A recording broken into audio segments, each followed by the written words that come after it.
اب آپ اس مبارک سلسلے کا 23واں حلقہ سماعت فرمائیں۔ تو اس نے ایک کافر سے کہا کہ اس نے کہا کہ یار دیکھو چلو میں قیدی تو ہوں، تمہارے ساتھ واپس بھی جا رہا ہوں، یہ تلوار تم نے کہاں سے لی ہے؟ انہوں نے کہا کمال کرتے یار، ہم تو سردار لوگ ہیں، یہ تو بڑی قیمتی تھے۔ انہوں نے کہا واقعی میں نے اپنی زندگی میں ایسی اچھی تلوار کسی کے پاس نہیں دیکھی، تم ہو بڑے باذوق، کوئی معلوم ہوتا ہے کہ بڑے جنگجو اور بڑے شاہسوار آدمی ہو، تلوار کا رکھنا سمجھنا اور پھر اس کا لوہا ایسا ہو، اس کی انداز ایسا ہو، ایسی تلوار میں نے آج تک کسی کے پاس نہیں دیکھی۔ تو اس نے کہا کہ ہاں نہیں، ایسی تلواریں بہت کم ہوتی ہیں اور میں نے اتنی بڑی قیمت کے ساتھ خریدی تھی۔ وہ باتوں میں آ گیا، باتوں میں آیا تو آپ نے کہا کہ یار یہ مجھے دکھا سکتے ہو، دیکھ سکتے ہو؟ میں کہتی ہوں کیا کروں؟ انہوں نے کہا وہ بات ہی نہیں، دیکھو انہوں نے کہا ہم دو ہیں، ہمارے ہاتھوں میں تلوار ہے، اس کا ایک ہاتھ ہم نے باندھا ہوا ہے، ایک ہاتھ ہے، کیا کرنے کا؟ تلوار دے دی تو بس تلوار دیکھتے دیکھتے باری تلوار ایک کی تو گردن اڑ گئی، دوسرا بھاگ گیا، ایک کافر مر گیا، دوسرا بھاگ گیا، ابھی مزید پھر واپس مدینہ۔ السلام علیکم یا رسول اللہ، تم کیسے آ گئے بھائی؟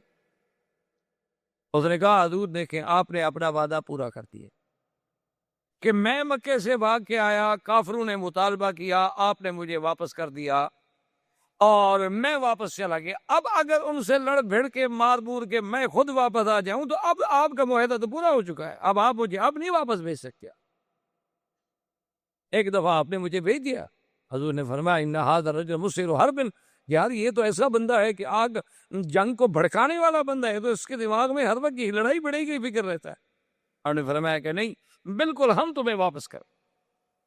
وہ کافر بھاگتا بھاگتا آ گیا، مجھے بچ گیا تھا۔ حضور نے فرمایا ابھی لے جاؤ اس کو۔ ہم نے تو کہا جی میں تو نہیں لے جاتا، ہم دو نہیں لے جا سکے تو میں اکیلا اس کو کیسے لے جاؤں؟ حضور نے فرمایا دیکھو ہم اپنے معاہدے پر پابند ہیں، آپ دو آئے مانگا ہم نے دے دیا، اب تم اکیلے ہو لے جاؤ، اگر تم پھر کوئی بندے لے کے آتے ہو پھر لے جاؤ، ہم اپنے معاہدے پر بہرحال پابند ہیں، ہم نے معاہدہ نہیں توڑا۔ اگر تم اپنے قیدی کی حفاظت نہ کر سکو تو اس کا ذمہ دار تو میں نہیں ہوں۔ اس نے کہا حضور میں اکیلا تو نہیں لے جاتا، میں جاتا ہوں واپس ان کو جا کے مکے والوں کو بتاتا ہوں بھی ایک بندہ تو مر گیا ہے۔ حضور نے فرمایا ابھی وسیع بات سنو، تم مدینے میں نہیں رہ سکتے۔ ہاں کیوں یا رسول اللہ؟ کہا نہیں مدینے میں رہو گے وہ پھر مانگیں گے میں دے دوں گا، اگر تم بچنا چاہتے ہو تو پھر مدینے میں مت رہو، ہم سے نکل جاؤ۔ جب ہم سے مطالبہ کریں گے ہم کہہ سکتے ہیں ہمارے پاس ابو بصیر ہے ہی نہیں تو ہم کیسے دیں گے؟ تو انہوں نے کہا اچھا یا رسول اللہ اگر آپ یہی چاہتے ہیں تو السلام علیکم، میں بھی جا رہا ہوں۔ ابھی بصیر وہاں سے نکلے، مکے اور مدینے کے درمیان میں ایک جگہ تھی جس کا نام ہے مقام عیر۔ دیر عیر جو ہے وہ اتنا پہاڑی اور اتنا مشکل ترین وہ جگہ ہے کہ ہر طرف پہاڑ ہیں اور غاریں ہیں اور بڑا مشکل، یعنی انتہائی خطرناک راستہ ہے۔ اس مقام عیر پہ آ گئے ابھی وسیع، وہاں آ کر انہوں نے اس پہاڑیوں کے اس جگہ پہ جو غاریں تھیں ان میں اپنا ڈیرا لگا لیا اور مکے والوں کو پیغام بھیجا کہ بھائی جو آدمی بھاگے مدینے نہ جانا، حضور واپس کر دیتے، میرے پاس آ جاؤ۔ اب سب سے پہلے جو بندہ پہنچا وہ ابو جندل تھا، وہی سوید ابن عمر کا بیٹا، اس کو موقع ملا وہاں سے بھاگا۔ اس نے کہا مدینے جاتا ہوں، حضور واپس کر دیں گے، چلو ابھی بصیر کو ڈھونڈو۔ وہ ڈھونڈتا ڈھونڈتا پہاڑوں میں آ گیا، چند دنوں میں 70 آدمی مسلمانوں کے اس عیر پہ جمع ہو گئے۔ جب 70 آدمی جمع ہو گئے تو انہوں نے کہا بھی ہم خاموش کیوں بیٹھے، جو قافلہ نکلے قریش کا ڈاکہ مارو، ہمارا کیا تعلق ہے؟ ہم تو معاہدے میں پابند نہیں ہیں نا، ہم تو مکے سے بھاگے ہوئے لوگ ہیں، مدینے ہم گئے نہیں، تو ہم تو معاہدے کے کوئی پابند نہیں۔ معاہدے کے پابند ہیں وہ لوگ جو مدینہ منورہ میں حضور کے ساتھ ہیں۔ ہم نے نہ سلو کی، جب سلو ہو رہی تھی ہم تو قید میں تھے، اور ادھر بھی ہم اسی ڈر سے نہیں جاتے کہ حضور ہمیں واپس کر دیں گے۔ تو انہوں نے جناب اتنا کافروں کو ستایا نا جی کہ ابو سفیان وفد لے کے مکے سے خود مدینہ منورہ آیا اور اس نے کہا حضور وہ جو معاہدے میں سلو ہے نا کہ جو آدمی ہم سے بھاگ کے آئے ہم واپس لیں گے، ہم اس سلو کو خود ختم کرتے ہیں، مہربانی کریں اس کو کاٹ دیں، ہمیں نہیں چاہیے، جو آتا ہے مدینہ رہے آپ کے پاس، کیونکہ آپ کے پاس ہوگا تو کم از کم آپ سنبھالیں گے تو صحیح نا اس کو۔ یہ جو راستے میں رہ رہے ہیں ان کو کون سنبھالے گا؟ نہ ہم سے بھاگ گئے، آپ کے پاس آتے نہیں، اس لیے مہربانی کریں اس شرط کو ختم تھا۔ حضور نے فرمایا تمہاری مرضی، تم لوگوں نے شرط رکھی تھی، میں نے قبول کر لی، اور اگر تم شرط ختم کرنا چاہتے ہو تو معاہدے پر شرط کو کاٹ دو۔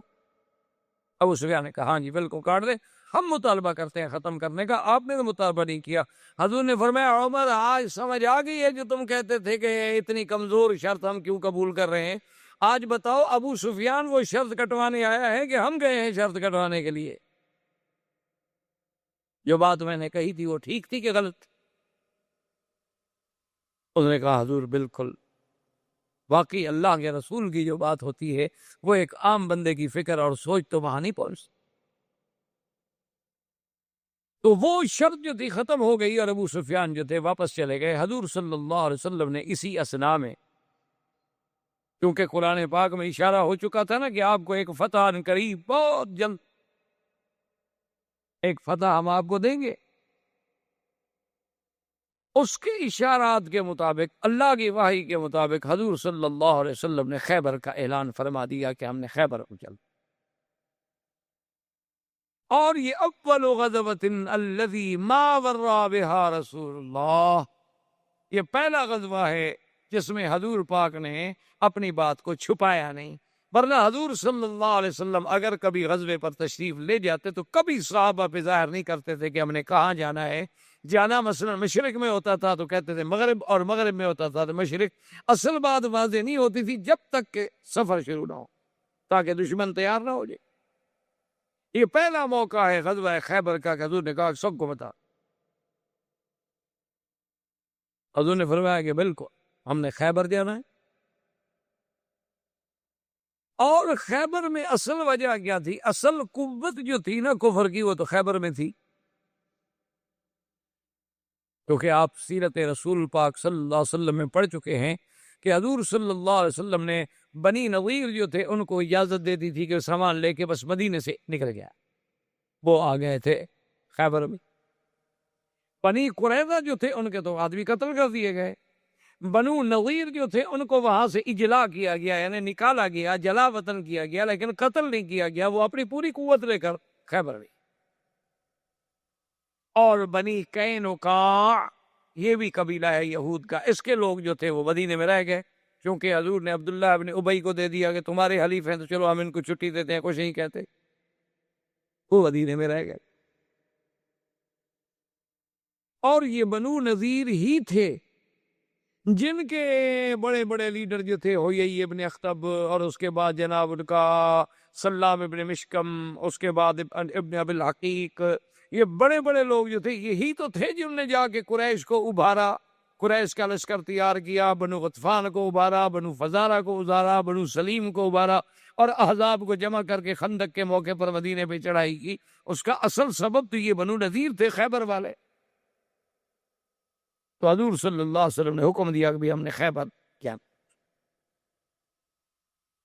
اور ساتھ اللہ کے نبی نے ایک حکم جاری فرمایا کہ لا یخرج معنا الا من خرج معنا فی الحدیبیہ، کہ خیبر کے لیے صرف ہمارے ساتھ وہ لوگ جائیں گے جو حدیبیہ میں ساتھ، اس کے علاوہ اور نہیں۔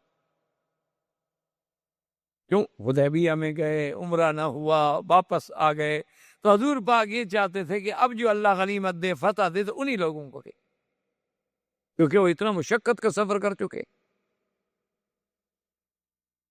اب جناب اعراب آ گئے، وہ جو ظاہر میں اسلام اور اندر میں کفر رکھتے تھے، اعراب۔ وَمِمَّنْ حَوْلَكُمْ مِنَ الْأَعْرَابِ مُنَافِقُونَ وَمِنْ أَهْلِ الْمَدِينَةِ فَرَدُوا عَلَى النِّفَاقِ لَا تَعْلَمُهُمْ نَحْنُ نَعْلَمُهُمْ سَنُعَذِّبُهُمْ مرتين ثم يوكون إلى عذاب عظيم۔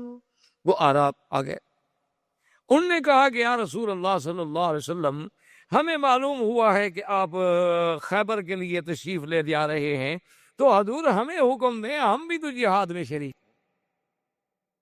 حضور نے فرمایا آپ کو پتہ نہیں میں نے اعلان کیا ہے کہ جو حدیبیہ میں ساتھ تھے صرف وہ لوگ جائیں گے. انہوں نے کہا حضور یعنی آپ ہمیں جہاد سے شہادت سے اتنے بڑے موقع سے اصل میں وہ سن چکے تھے کہ اللہ کا وعدہ ہے کہ حضور کو فتح ملے گی. انہوں نے کہا اب تو فتح کا موقع ہے تو اب تو غنیمت حاصل کرنے کا وقت ہے نا, آپ پیچھے کیوں رہیں؟ کیونکہ جہاں پیسہ ملتا ہو وہاں تو میرا آدمی بڑی سے بڑی قربانیاں کرتا ہے. حضرت احتشام لکھانوی رحمۃ اللہ علیہ کبھی کبھی بطور لطیفہ سنایا کرتے تھے. وہ کہتے کہ یہ ہمارے بعض کاروباری لوگ جیسے میمن ہوتے ہیں, کاٹھیا واڑی ہوتے ہیں, چنیوٹ کے شیخ ہوتے ہیں, بوہری ہوتے ہیں, بڑے کاروباری بزنس مین لوگ ہوتے ہیں نا, کہ تو خون میں کاروبار ہوتا ہے نا. تو انہوں نے کہا کہ لطیفے کے طور پہ کہ ان کا ایک آدمی مر گیا, اللہ کے دربار میں پیشی ہوئی تو ملائکہ نے کہا اللہ میاں اس کے تو نیکیاں اور گناہ برابر سرابر ہو گئے, اب نیکیاں زیادہ ہوتی تو جنت میں جاتا, گناہ زیادہ ہوتے تو جہنم میں جاتا, اب یہ کہاں جائے, یہ تو برابر ہو گئے. تو اس نے ملائکہ نے جب عرض کیا, اللہ نے فرمایا اچھا اس سے پوچھو یہ کیا چاہتا ہے کہ بھائی تمہاری گناہ اور نیکیاں برابر ہوں گی. قاعدہ یہ ہے کہ نیکیاں زیادہ جنت, گناہ زیادہ تو جہنم. اب ہو گیا معاملہ تمہارا برابر, اب بتاؤ تم کیا چاہتے ہو؟ کہ اللہ میاں جہاں 2 ٹکے کا فائدہ ہو وہاں بھیج دیجیے.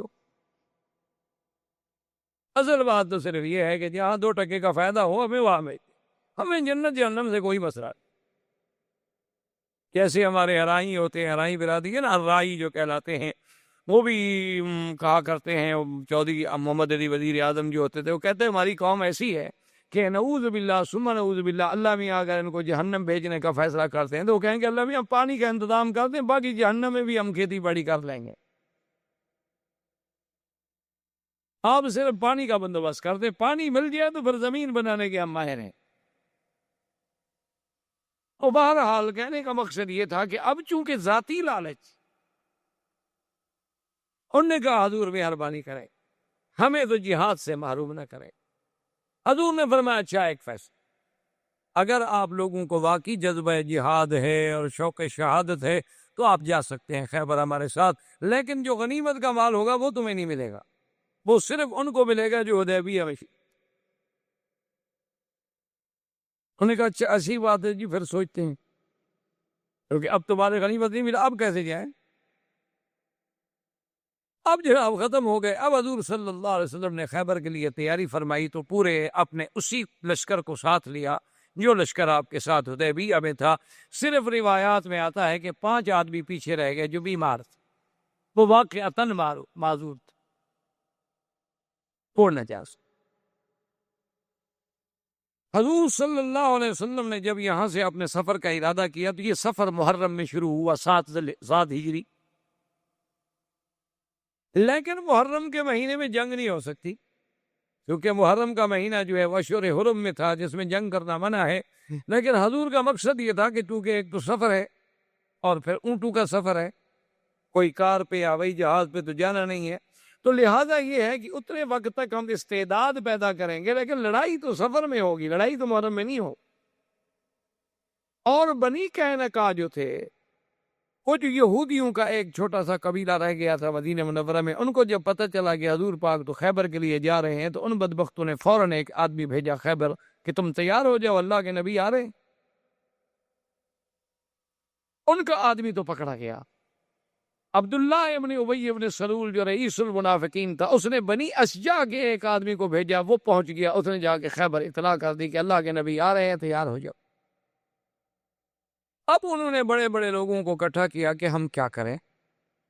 سنا یہ ہے کہ مدینہ منورہ سے حضور صلی اللہ علیہ وسلم آنے والے ہیں, سفر شروع ہو گیا ہے, تو اب ہمارے سامنے 2 راستے. ایک راستہ تو یہ ہے کہ ہم اپنے قلعوں کے اندر بند ہو جائیں اور مقابلہ کریں, ہم تو اپنے گھر میں بیٹھے ہوئے. اور ان کے بڑے بڑے قلعے تھے, جو 6 قلعے جو ہیں وہ تو بہت معروف تھے, لیکن اس کے علاوہ بھی اور قلعے تھے, لیکن یہ 6 قلعے جو ہیں تو بہت بڑے بڑے قلعے, بہت ان کی عظیم دیواریں تھیں, اوپر مورچے لگے ہوئے تھے, اور بالکل محفوظ تھے کہ اندر بیٹھ کے آپ فائر کر سکتے ہیں, آپ تیر چلا سکتے ہیں, آپ نیزہ پھینک سکتے ہیں. نیچے والا آدمی تو اتنی اونچی نہیں مار سکتا ہے. تو سلام ابن مشکم نے اور کچھ یہودیوں نے کہا، انہوں نے کہا کہ بات سنو، ہماری رائے یہ ہے کہ بجائے اس کے کہ حضور صلی اللہ علیہ وسلم کا لشکر آ کر ہمارا محاصرہ کر لے، ہم خود نکل کے حملہ کر، ہمارے پاس طاقت ہے اور ہمیں پتہ لگا ہے کہ حضور کے ساتھ وہی 1400 آدمی ہیں صرف۔ اور ایک روایت میں ہے کہ سلام ابن مشکم جو یہودی تھا ان کا، اس نے کہا کہ بات سنو، میں نے جو اپنے علم کے ساتھ پڑھا ہے اور کچھ میں نے خواب دیکھا ہے اور کچھ میں نے اپنا حساب کتاب لگایا ہے، مجھے یہ خبر ملی ہے کہ یہود جو ہیں 2 مقام پہ ذبح ہوں گے، ایک دفعہ مدینے میں اور ایک دفعہ خیبر میں۔ مدینے میں تو ہم ہو چکے، بنی قریظہ 700 مقاتل ذبح کر دیا گیا، اور اب ہی معلوم ہوتا ہے کہ ہمارا خیبر والا نمبر بھی آ رہا ہے، اس لیے بہتر یہی ہے کہ ہم ہجوم کریں، لڑیں، مقابلہ کریں، کہ مرنا ہی ہے تو میری عزت سے تمہارے۔ انہوں نے کہا اچھا اسی رائے پر غور کریں، ابھی تو بہرحال ان کو پہنچنے میں بھی 10-15 دن تو پہنچنے میں لگ جائیں گے، قافلہ چلتا ہے آہستہ آہستہ۔ انہوں نے اپنا آدمی بھیجا بنی غطفان قبیلے کے پاس، عیینۃ ابن حصن کے پاس، کہ بھی تم ہماری مدد کے لیے آؤ۔ اور بنی غطفان جو تھے ان کے پاس 4000 آدمی تھا، لڑاکا۔ اچھا یہ عیینۃ ابن حصن جو ہے، اس کو حضور فرماتے تھے احمق المطاع، کہ یہ ہے تو بڑا احمق لیکن اپنی برادری میں اس کی بات مانی جاتی ہے ایسا آدمی کہ اس کے کہنے سے 4000 آدمی مارنے کے لیے تیار ہو جاتا ہے، لیکن خود احمق ہے، کوئی اچھی بات سوچ نہیں سکتا۔ اس کو جب پتہ چلا تو اس نے کہا کہ ٹھیک ہے، یہودیوں کو خبر بھیجی کہ چونکہ آپ ہمارے حلیف ہیں، ہم تمہارے حلیف ہیں، تمہارے اوپر اگر چڑھائی ہو گئی ہے تو ہم آ رہے ہیں۔ حضور صلی اللہ علیہ وسلم کو پتہ چلا کہ اب یہ حالت تو بڑی مشکل ہو گئی ہے، کہ آگے ہم جا رہے ہیں تو آگے تو لشکر ہوگا اپنا یہودیوں کا، اور غطفان پیچھے چلیں گے، اس کا مطلب ہے کہ ہم تو 2 لشکروں کے درمیان میں آ جائیں گے، پیچھے سے بنو غطفان کا 4000 لڑاکا اور آگے یہود۔ حضور صلی اللہ علیہ وسلم نے فرمایا اپنے صحابہ میں سے کون ہے جو مجھے یہ بتلائے کہ ہم چاہتے ہیں کہ شرق شمال کی طرف سے ہم حملہ کریں خیبر پہ، میں جانب غرب سے خیبر پہ حملہ کرنا نہیں چاہتا۔ اب دیکھیں کتنی دور کی سوچ۔ وجہ یہ تھی کہ شرق شمال جو ہے یہی راستہ تھا شام کا، کہ اگر یہود شکست کھائیں تو شام بھاگ جائیں گے، لیکن اسی راستے سے اگر مسلمانوں کی فوجیں بیٹھی ہوں گی تو بھاگ سکتے نہیں، باقی کوئی راستہ ان کو بھاگنے کا نہیں ملتا شام کے علاوہ۔ ایک صحابی نے کہا حضور مجھے اس راستے کا پتہ ہے، اس راستے سے میں لے چل۔ حضور پاک نے بھی ایک آدمی کو بھیجا کہ بنی غطفان کے اس عیینۃ ابن حصن سے بات کرو کہ بدبخت تم کیوں لڑنے آ رہے، تمہارے ساتھ تو ہماری کوئی لڑائی نہیں، اور تم ہمارے ساتھ معاہدہ کر لو، ہم جو خیبر کے پھل آئیں گے نا، آدھا پھل تمہیں دینے کے لیے تیار ہے، تم اپنے قبیلے کی فوجیں واپس لے کے جاؤ، ہمارے پیچھے نہ آؤ۔ اس کو کہا گیا، بہرحال قصہ مختصر کہ اس نے کوئی بات نہ مانی، انہوں نے کہا کہ نہیں، یہود میرے حلفاء ہیں، میرے حلیف ہیں، میں ان کی مدد کروں۔ ابھی وہ خود تو پہنچ گیا، عیینۃ ابن حصن چونکہ وہ تو گھوڑے پہ تھا، اس کے گھوڑے بڑے تیز رفتار تھے، خود تو اپنے 1-2 آدمیوں کے ساتھ خیبر میں پہنچ گیا، لیکن فوج اس کی ابھی جو لشکر تھا، اور 1000 کا لشکر لے کے آ رہا تھا، 4000 میں سے 1000 مسلح لے کے آیا، تو وہ ابھی پیچھے تھے کہ وہ راستے میں رات کو سوئے ہوئے ہیں کہ ایک آواز آتی ہے کہ یا بنو غطفان، او بنو غطفان، اپنے عورتوں اور بچوں کی حفاظت کرو۔ اتنی زور کی آواز آتی ہے کہ سارا قبیلہ، سارا قافلہ سنتا ہے، ہڑبڑا کے اٹھتے ہیں، وہ کہتے ہیں اس کا مطلب یہ ہے کہ ہم ادھر نکلے ہیں اور مسلمان نے پیچھے ہمارے قبیلوں پر بھی حملہ کر دیا ہے، خیبر تو صرف 1400 آدمی جا رہا تھا۔ اس کا مطلب یہ ہے کہ ہمارے جو اصل آزمودہ کار لڑاکا لوگ تھے وہ تو حملے کے ادھر نکل پڑے، اور پیچھے بہرحال ہماری طاقت کمزور ہو گئی تو مسلمان نے شاید حملہ کر دیا۔ انہوں نے کہا جی چھوڑو یہودیوں کو، مرے، ہم اپنے بچوں کے تو فکر کریں۔ وہ جناب دوڑے واپس۔ اب وہ آواز کس نے دی تھی اس کا کوئی پتہ۔ اللہ کی طرف سے فرشتوں کو حکم ملا۔ وہ جب اپنے گھر میں پہنچے وہاں جا کے دیکھا بیوی بچے سب ٹھیک ٹھاک ہے، کھیتی باڑی اسی طرح ہو رہی ہے۔ انہوں نے کہا اب کوئی خوف؟ انہوں نے کہا کچھ۔ انہوں نے کہا ہمیں تو ایسی آواز، انہوں نے کہا بس ایسی آواز میں ویسے آ گئی ہوگی، یہاں تو کچھ نہیں، کوئی مسلمان ہم پر چڑھائی کرنے نہیں آیا، کوئی لڑائی نہیں، تمہارے سامنے نہیں ہم بیٹھے ہوئے من سے۔ ان نے پھر اسے نے اپنے حسن کو بھیجا کہ جی وہاں تو کوئی لڑائی نہیں، اسے کہا چلو پھر سب آ جاؤ، 4000 کے 4000 آ جاؤ۔ اس کا مطلب ہے کسی مسلمان نے ہمیں دھوکہ دیا۔ اور حضور صلی اللہ علیہ وسلم اپنے قافلے کے ساتھ پڑھ رہے ہیں تو ایک صحابی تھے عامر ابن سلمۃ ابن الاکوع، انہوں نے ہدی کہتے ہیں کہ ایسے اشعار رجزیہ پڑھنے کہ تاکہ سفر میں ذرا آسانی پیدا ہو جائے۔ اور خدا کی قدرت ہے کہ جب آدمی رجز پڑھتے ہیں نا جس اپنا اونٹوں کو چلانے والے، تو اونٹ بھی ذرا سپیڈ اپنی تیز کر لیتے ہی۔ تو اس نے جب ہدی پڑھنی شروع کی تو اللہ نے ان کو ایسی آواز دی تھی کہ صحابہ کہتے ہیں کہ بالکل اونٹ جو تھے وہ تو تیز ہو۔ حضور صلی اللہ علیہ وسلم اپنا اونٹ اس کے قریب لائے اور آپ نے فرمایا رفقاً بالقواریر، عامر اتنی خوبصورت آواز کے ساتھ اتنی زور سے تم رجز پڑھ رہے ہو، تمہیں پتہ نہیں ہے کہ قافلے میں عورتیں بھی ہیں اور عورتوں کے دل جو ہے وہ تو شیشے کی ٹوکر ہوتی ہے، کسی کی اچھی آواز سنی ہو سکتا ہے دل ٹوٹ جائے۔ تو تم ہدی پڑھو لیکن ایسا اتنے زور کے ساتھ نہ پڑھو، اور پھر تمہاری آواز میں اتنا جادو ہے کہ انسان اونٹ جو ہے وہ بھی مائل ہو کے دوڑ رہے ہیں۔ اور ساتھ حضور نے کہا یرحمک اللہ، اللہ تم پہ رحم۔ حضرت عمر نے سن لیا، حضرت عمر نے کہا واجبت یا رسول، حضرت عمر نے کہا حضور آپ نے کہہ دیا اللہ رحمت کرے، معنی یہ ہے کہ اس کے لیے جنت واجب ہو گئی، یہ شہید ہو جائے، کیونکہ حضور جس کو بھی کہہ دیتے تھے یرحمک اللہ اشارہ ہوتا تھا کہ یہ شہید ہو گیا۔ اس نے کہا حضور اگر آپ نہ کہتے تو ہم اس کی ہدی سے اس کی آواز سے کچھ دیر تمتع کرتے، لیکن اب آپ نے فرمایا میری زبان سے جو بھی نکلتا ہے وہ اللہ کے حکم سے نکلتا ہے، میں اپنی زبان اپنے ارادے سے تو کچھ کہہ نہیں سکتا ہوں۔ تو خدا کی شان دیکھیں کہ جیسے حضور مبارک کے لفظ مبارک نکلے تھے سب سے پہلے شخص شہید ہونے والوں وہی عامر ابن سلمۃ ابن الاکوع۔ سلمت ابن الاکوع وہ ہیں کہ حدیبیہ میں جن سے حضور نے 2 دفعہ بیعت کی،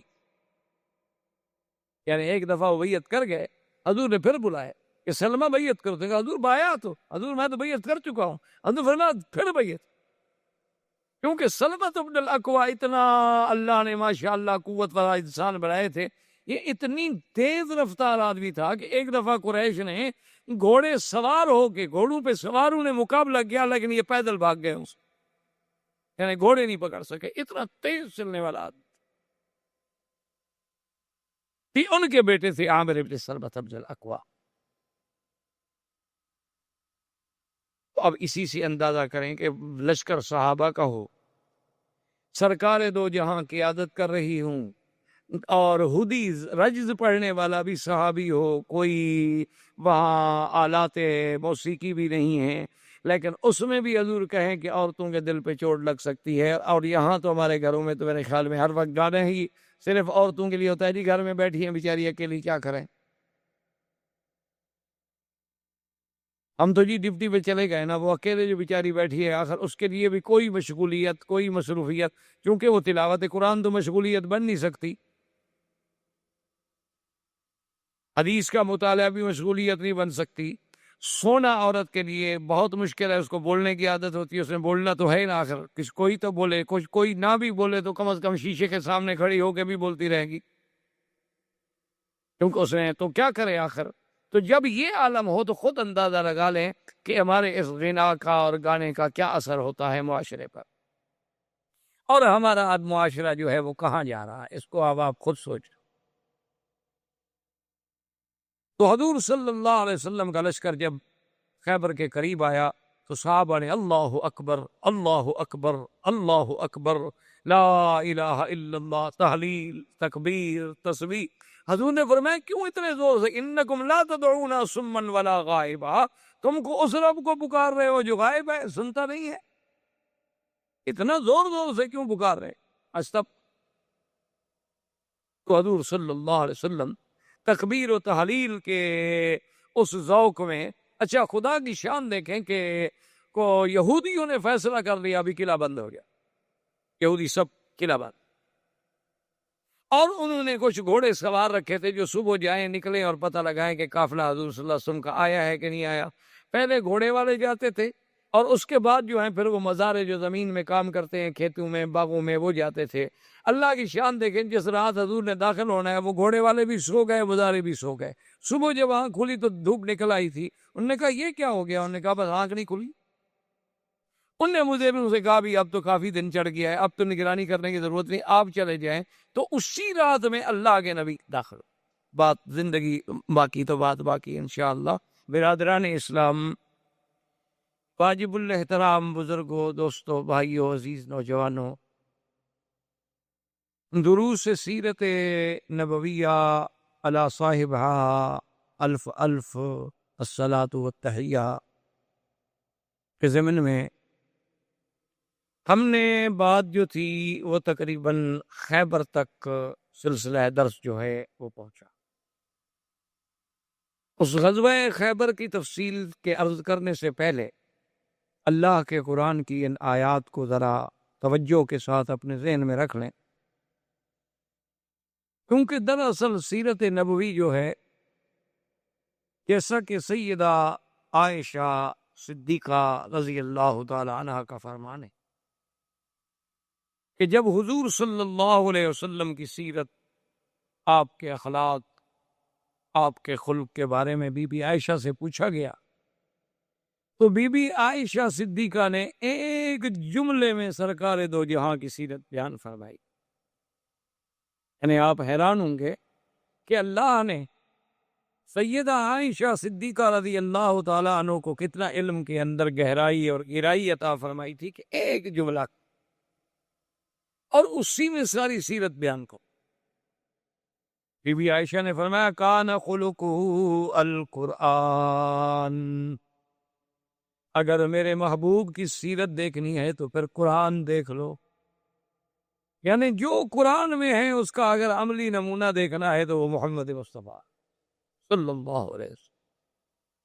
تو اصل دروس سیرت کا مقصد ہی یہ ہوتا ہے کہ ہمیں اللہ کے قرآن کی سمجھ آئے اور حضور صلی اللہ علیہ وسلم کی سیرت کا ہر پہلو جو ہے وہ قیامت تک کے لیے ہمارے لیے باعث اتباع ہے، اور ہم اس سے سیکھیں کہ سرکار دو جہاں کا صلح میں کیا کردار تھا، جنگ میں کیا کردار تھا، آپ کا محبت میں کیا کردار تھا، غصے میں کیا کردار تھا، سفر میں آپ کا کیا عمل تھا، حضر میں آپ کا کیا عمل تھا، اصحاب کے ساتھ کیا محبت تھی، اعداء کے ساتھ معاملہ کیسے تھا، امانت، صداقت، دیانت، وفا، شجاعت، ہر پہلو جو ہے بندے کی نظر میں ہے، اور وہ پہلو صرف نظر میں نہ آئے بلکہ حضور کی سیرت کو وہ اپنے لیے مقتدا سمجھے کہ مجھے بھی اللہ تبارک و تعالیٰ ان حالات میں اس کے مطابق عمل کرنے کی توفیق۔ تو اب آپ دیکھیں قرآن پاک پہ غور فرمائیں کہ جب حضور پاک نے بیعت لی تھی حدیبیہ میں جو آپ پڑھ چکے، تو اس بیعت کو اللہ نے کتنی بڑی عظمت دی کہ ان الذین یبایعونک، میرا مدنی محمد مصطفیٰ جو لوگ آپ کی بیعت کر رہے ہیں، انما یبایعون اللہ، یہ میرے نبی آپ کی بیعت نہیں کر رہے، یہ تو میری بیعت کا، کیونکہ آپ تو میرے لیے بیعت لیا، اور ان کو میں نے اتنی عظمت بخشی ہے کہ ید اللہ فوق ایدیہم، کہ جب آپ ان کی بیعت کر رہے تھے تو ایک تو آپ کا ہاتھ تھا، ایک صحابی کا ہاتھ تھا، اور ان پر میرا، یعنی اللہ نے اس کو اتنی عزت و عظمت بخشی۔ اسی لیے اب حضور صلی اللہ علیہ وسلم نے جب غزوہ خیبر کے لیے تیاری کی تو آپ نے فرمایا کہ غزوہ خیبر میں صرف وہ لوگ میرے ساتھ جائیں گے جو حدیبیہ میں تھے۔ اب جو لوگ حدیبیہ میں نہیں آئے تھے، جو اعراب رہ گئے تھے، ان کو پتا تھا کہ 1400 آدمی ہیں اور کوئی تیاری نہیں ہے اور مکہ جا رہے ہیں اور دشمن نے ان کو واپس تھوڑے آنے دینا ہے، تو ڈر کے مارے نہیں آئے تھے۔ اب جب پتہ لگا کہ حضور خیبر جا رہے اور ان کو یہ بھی سنائی خبر دے گئی کہ اللہ نے نبی سے خیبر کے فتح ہونے کا وعدہ بھی کر لیا ہے، اللہ نے قرآن میں کہہ دیا ہے وَأَصَابَكُمْ فَتْحًا قَرِيبًا، ہم ایک بہت جلد آپ کو فتح نصیب کریں گے، تو اب وہ بھی آ گئے. اس کو قرآن نے ان الفاظ میں بیان فرمایا کہ سَيَقُولُ لَكَ الْمُخَلَّفُونَ مِنَ الْأَعْرَابِ شغلتنا اموالنا وآلونا فاستغفر لنا. اب جو اعراب تھے پیچھے رہنے والے وہ آ گئے. انہوں نے کہا حضور ہمیں تو بچوں نے اور گھر کے معاملات نے اور حالات نے اور اشغال نے اتنا مجبور کر دیا تھا کہ حضور ہم پیچھے رہنا تو نہیں چاہتے تھے, ہم تو تڑپتے رہے, بس مجبور ہو گئے, غلطی ہو گئی, بس آپ اللہ سے ہمارے لیے بخشش مانگیں. تو اللہ نے فرمایا قولون بِأَلْسِنَتِهِمْ مَا لَيْسَ فِي قُلُوبِهِمْ, یہ جو کچھ کہہ رہے ہیں زبانوں سے کہہ رہے ہیں, یعنی کہ دل کے اندر وہ بات نہیں ہے. قُلْ فَمَنْ يَمْلِكُ لَكُمْ مِنَ اللَّهِ شَيْئًا إِنْ أَرَادَ بِكُمْ ضَرًّا أَوْ أَرَادَ بِكُمْ نَفْعًا. میرے مدنی باغ آپ ان کو کہہ دیں کہ اللہ کے سوا پھر کون تمہارا مالک ہے اگر وہ تمہیں نفع دینا چاہے یا نقصان دینا چاہے. بل کان اللہ بما تعملون خبیرا, بلکہ اللہ تبارک و تعالیٰ جو کچھ تم کر رہے ہو اس کو جاننے والے ہیں, دیکھنے والے ہیں. اللہ کے آگے تو کوئی چیز چھپی ہوئی نہیں ہے. بل ظننتم ان لن ينقلب الرسول والمؤمنون الى اهلهم ابدا وزين ذلك في قلوبكم وظننتم ظن السوء وكنتم قوما را. اللہ نے فرمایا میرا نبی آپ ان کو کہہ دیں کہ تم لوگوں کا تو خیال یہ تھا کہ اب اللہ کا رسول پھر کبھی واپس نہیں آئیں گے مدینہ منورہ, ان کو تو مکے والے وہی فنا کر دیں گے, وہی قتل کر دیں گے. یہ جو تم نے برے برے خیال باندھے تھے, حالانکہ تم قوم خود ہو ہلاکت والی. وَمَن لَّمْ يُؤْمِن بِاللَّهِ وَرَسُولِهِ فَإِنَّا أَعْتَدْنَا لِلْكَافِرِينَ سَعِيرًا. جو اللہ کے رسول پہ ایمان نہ لائے اور کفر کی حالت میں مر جائے, ہم نے ان کافروں کے لیے جہنم کی آگ تیار کر رکھی ہے. وَلِلَّهِ مُلْكُ السَّمَاوَاتِ وَالْأَرْضِ يَغْفِرُ لِمَن يَشَاءُ وَيُعَذِّبُ مَن يَشَاءُ. آسمانوں زمینوں کا مالک اللہ تبارک و تعالی ہے, جس کو چاہے معاف کر دے, جس کو چاہے عذاب دے. وَكَانَ اللَّهُ غَفُورًا رَحِيمًا. سَيَقُولُ الْمُخَلَّفُونَ إِذَا انطَلَقْتُمْ إِلَىٰ مَغَانِمَ لِتَأْخُذُوهَا ذَرُونَا نَتَّبِعْكُمْ. اب وہ پیچھے رہنے والے کہتے ہیں ان کو پتہ لگا کہ اب تو تم غنیمت حاصل کرو گے, خیبر فتح ہو جائے گا, کہ جی ہمیں بھی ساتھ لے چلو, ہم تمہارے ساتھ ہیں. یریدون ان یبدلوا کلام اللہ, وہ یہ چاہتے ہیں کہ اللہ کا فیصلہ بدل دے.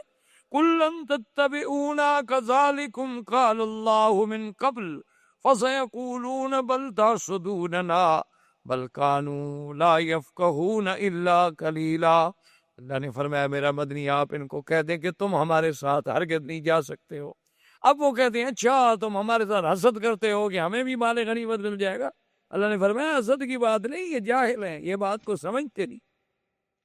قل للمخلفین من الاعراب ستدعون الى قوم اولی باس شدید تقاتلونهم او يسلمون فإن تطيعوا يؤتكم الله أجرا حسنا وَإِن تَتَوَلَّوْا كَمَا تَوَلَّيْتُم مِّن قَبْلُ يُعَذِّبْكُمْ عَذَابًا أَلِيمًا.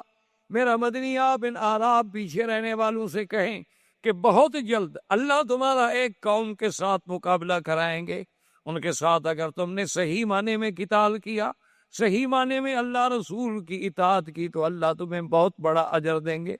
اور اگر اس وقت بھی تم پیٹھ دے کے بھاگے جیسے حدیبیہ میں بھاگے تھے, تو اللہ تبارک و تعالیٰ جو پھرے ان کے لیے عذاب ہے دردناک. ہاں یہ الگ بات ہے کوئی معذور ہو, لیس علی الاعمی حرج, اگر نابینا ہے تو کوئی بات نہیں.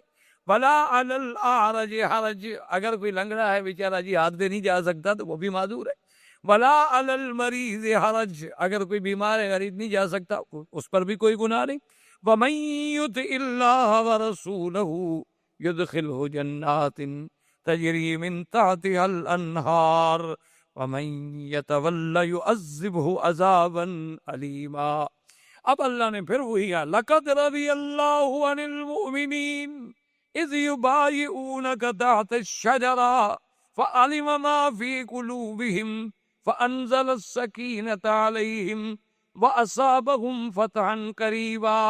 اللہ راضی ہوا ان ایمان والوں سے جو بیعت کر رہے تھے درخت کے نیچے بیعت رضوان، اور اللہ ان کے دلوں میں جو کچھ ہے وہ جانتے ہیں۔ اللہ نے ان پہ رحمت بھیجی، اور اللہ تبارک و تعالیٰ ان کو نصیب کریں گے فتح قریب۔ وَمَغَانِمَ كَثِيرَةً يَأْخُذُونَهَا وَكَانَ اللَّهُ عَزِيزًا حَكِيمًا۔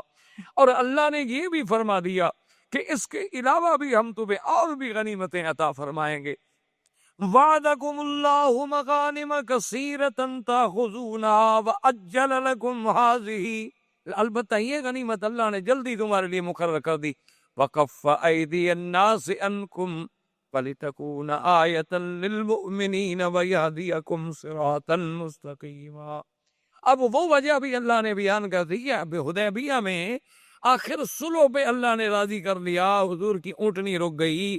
حضور نے فرمایا اس کو بھی اللہ نے روکا ہے جو عابس الفیل ہیں، جس نے ہاتھیوں کو روکا تھا۔ تو بھائی اس وقت آخر روکنے کی کیا حکمت تھی؟ اگر 313 کو اللہ 1000 پہ بدر میں غلبہ دے سکتے ہیں تو وہ تو پھر بھی 1400 تھے۔ اس وقت بھی اگر اللہ فرشتے اتار دیتے، لڑائی ہو جاتی، اللہ اپنے نبی کی مدد فرما دیتے، لیکن اس وقت لڑائی نہیں کرنے دی، صلح ہو گئی۔ وجہ کیا تھی وہ بھی بیان کر دی۔ اللہ نے فرمایا ہم الذین کفروا وصدوکم عن المسجد الحرام، وہ کافر جنہوں نے تمہیں مسجد الحرام سے روکا۔ والہدی معکوفا ان یبلغ محلہ، جبکہ قربانی کے جانور بندھے ہوئے تھے کہ اپنے حرم میں جا کے ذبح ہو جائیں۔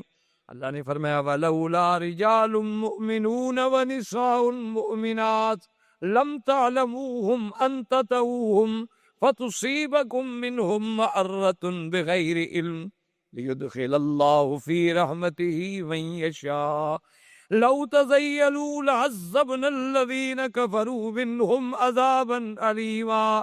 اللہ نے فرمایا میرا بدنی اپنے صحابہ کو بتا دیں کہ اگر مکے میں مرد مسلمان اور عورتیں جن کا ایمان چھپا ہوا تھا اور تمہیں ان کا پتہ بھی نہیں تھا کہ کون مسلمان ہے اور کون کافر ہے، اگر وہ جنگ ہو جاتی اور وہ مسلمان تمہارے ہاتھوں سے مارے جاتے تو ساری زندگی تانا ملتا کہ مسلمان تو اپنوں کو بھی مار دیتی، یہ تو کلمہ پڑھنے والوں کو بھی قتل کر دیتے ہیں۔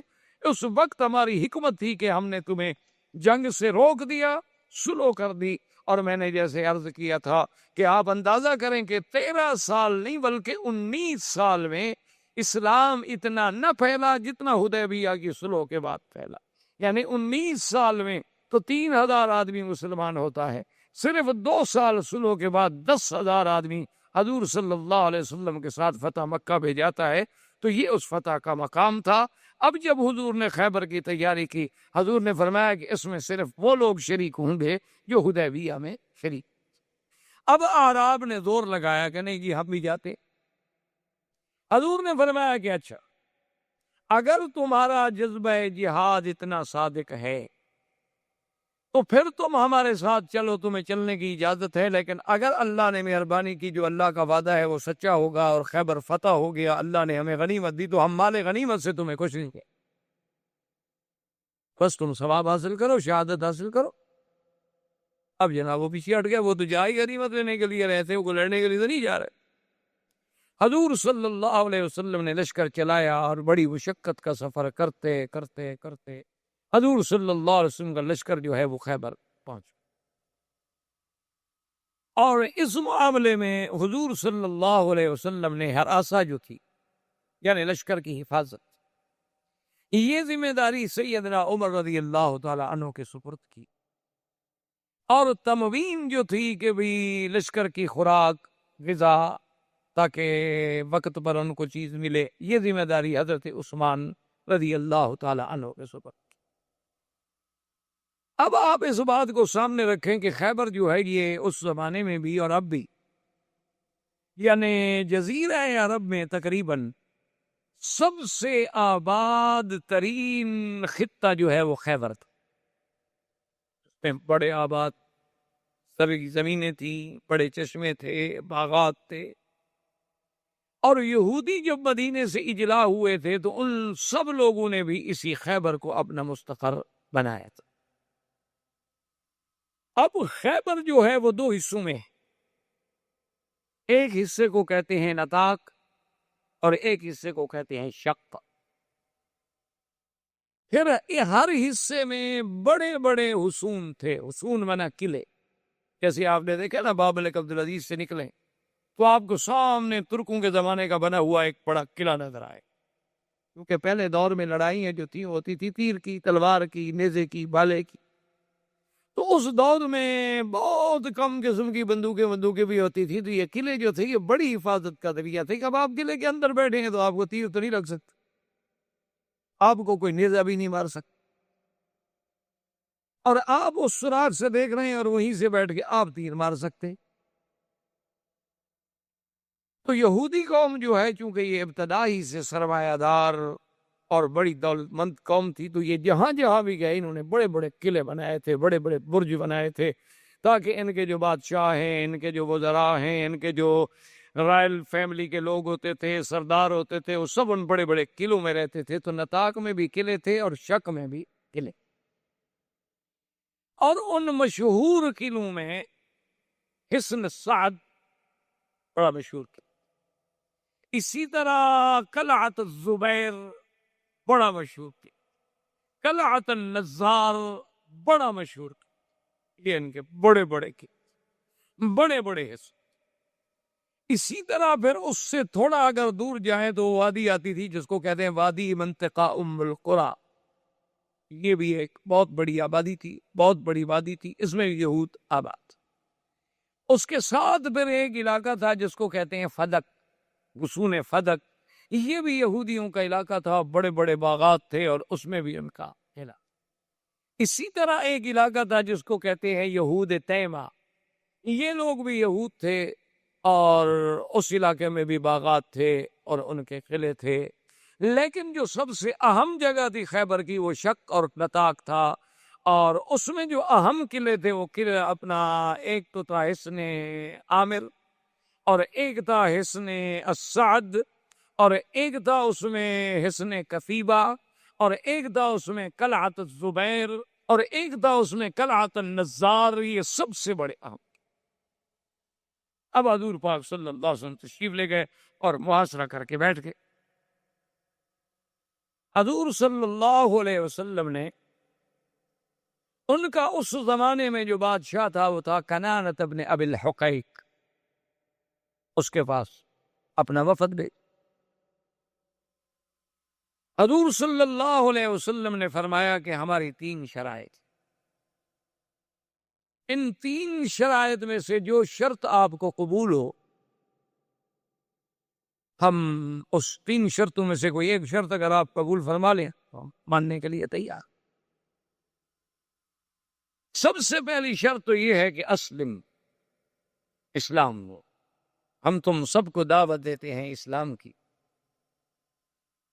کہ تم اسلام لاؤ اور ہمارے بھائی بن جاؤ۔ جب تم اسلام میں داخل ہو گئے تو بات ختم ہو، پھر تو کوئی اختلاف ہی نہیں ہے۔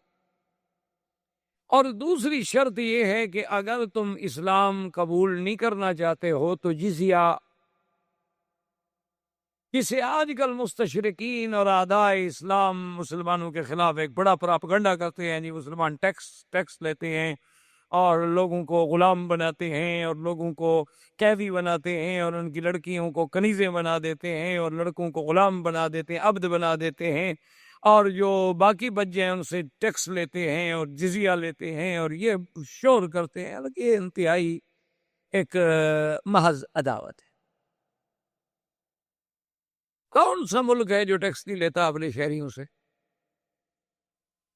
کوئی ایک ملک مجھے بتائے، ہر ملک ٹیکس لے۔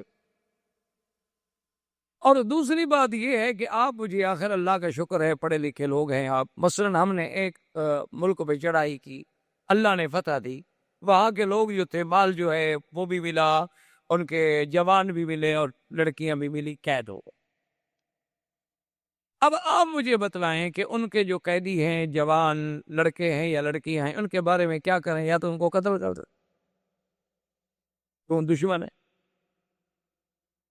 تو آپ ان کو قتل کریں تو پھر بھی تو آپ چیخیں گے کہ جی دیکھو جی، جب بلا وجہ قیدی ہو گئے، جنگی قیدی ہیں، قتل کرنے کی کیا ضرورت تھی؟ اچھا جی قتل نہیں کرتے تو اب کیا کریں؟ ان کو ہمیشہ بٹھائے رکھیں، جیل میں خرچہ دیتے رہیں؟ یعنی اگر ہم نے 10,000 قیدی بنا لیا ہے دشمن کا تو 10,000 آدمی کو رکھنا ان کو 3 وقت کا کھانا دینا، ان کی رہائش، ان کا مکان، سردی گرمی، کپڑا لباس، یہ تمام اخراجات ہم کریں، ہمارے دشمن ہیں وہ۔